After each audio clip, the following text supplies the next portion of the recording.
বছরের 5ই আগস্ট যখন দিল্লির সেবাদাসী পর্যন্ত যার কাজ হচ্ছে পা ধুয়ে ধুয়ে সেবা করা, দিল্লির সেবাদাসী শেখ হাসিনা যখন বাংলাদেশ ছেড়ে ভারতে পালিয়ে যায়, তার একদিন আগে এই বুচ্চি বাজারে ওই শেখ হাসিনার আবার কিছু নেড়ি কুকুর থাকতো, জায়গায় জায়গায় থাকতো না?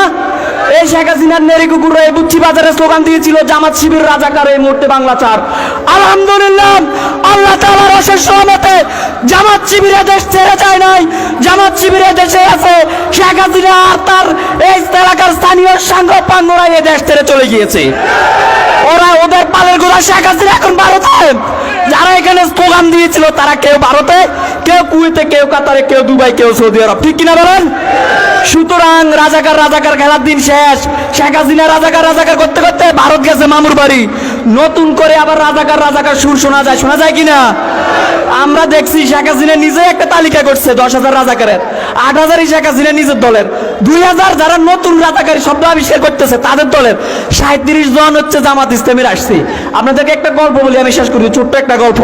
গ্রামে নাকি গরু চুরি করতে চোর লাগে 3 জন। কয়জন?